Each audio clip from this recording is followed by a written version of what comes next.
The government collects money from us mainly through taxes and spends that money in different sectors. But where that money is going will naturally concern people and they'll ask questions. So, does the government spend money in the right places?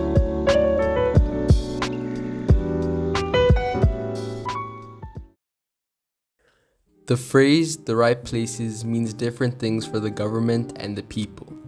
But for the sake of this video, we'll focus on the people and look at a case study of the United States.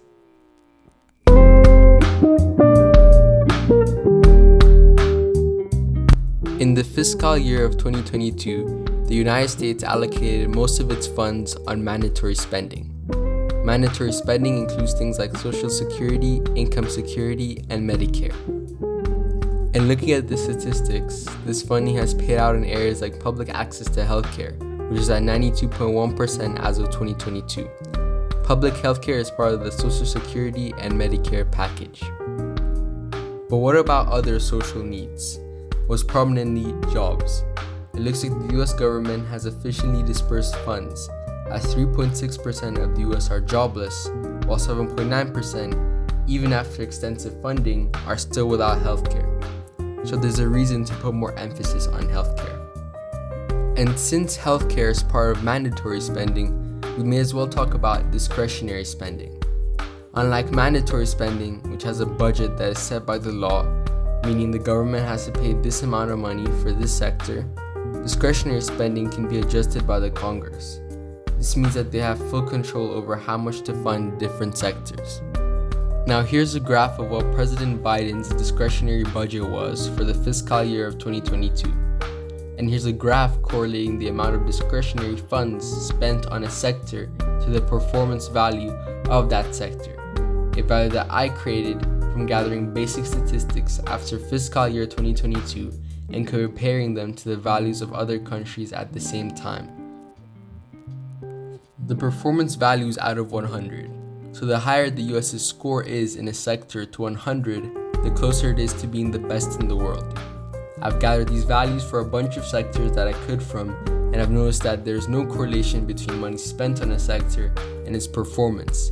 But what I have noticed is that sectors on the lower end of the spending have high performance values, meaning that even with lower spending, they still perform well, meaning that the rest of the money that isn't spent on them can be targeted on other sectors with lower performance values. This exemplifies a display of priorities from the government and shows that money is being directed correctly.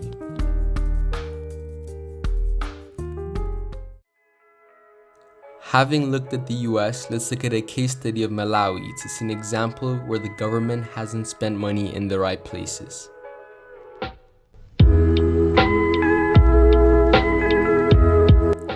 One thing about the Malawian government is that it consistently spends more money than it makes. Just look at this graph. So, logically, the government should invest in sectors that provide more revenue. But after looking at the Malawian government's spending report for Q4 of the 23-24 fiscal year, I've noticed that education is targeted the most, then health, then agriculture. The only reason I'm saying this is that 70% of the Malawian workforce works in agriculture. So, surely, to drive up the force that already makes up most of your GDP, wouldn't you want to spend more money towards it? Because as it stands, the government spends 5 times the money spent on agriculture towards education. This inefficient placement of funds can affect economic growth. I've also noticed that the government spends 12 times the money spent on gender, children, disability, and social welfare towards agriculture. But should this be the case? Because I've checked and seen that the employment rate for women in Malawi is 49%, while the employment rate for men is 78%. And these are a couple more stats that show that there's a display of inequality in terms of spending. And to top it all off, let's look at the education sector, an area heavily spent towards. Looking at the literacy rates, it turns out that Burundi, a country with a smaller annual budget and lower money spent on education than Malawi, has a literacy rate higher than Malawi. And, even worse, only 41% of Malawian students complete their education until grade 9. So, not only does Malawi have lower stats when it comes to education, Malawi gets a small return for such emphasis on education. This is a display of waste and mismanagement, where funds have gone to sectors that haven't paid off.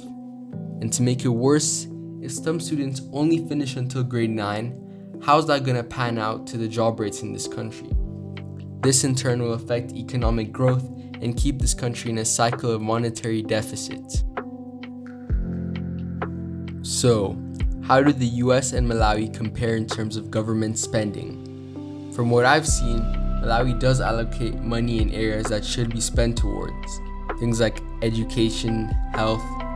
The US, on the other hand, doesn't really put as much emphasis on these core topics that affect people and in turn spends a lot of its money on the military.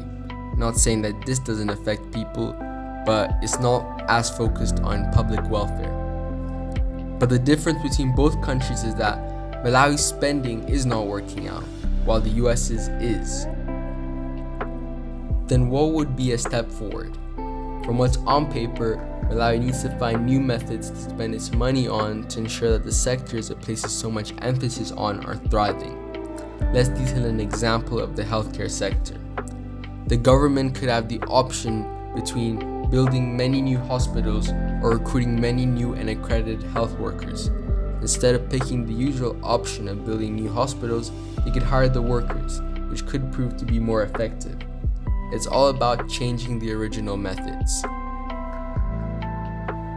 Though the question, does the government spend money in the right places, can be nuanced, it becomes much easier to understand when looking at the front-running needs of a country and asking the question, does public welfare or the strength of the government matter to this country right now? Because from there, we can look at if spending can be altered and improved to ensure the development of countries.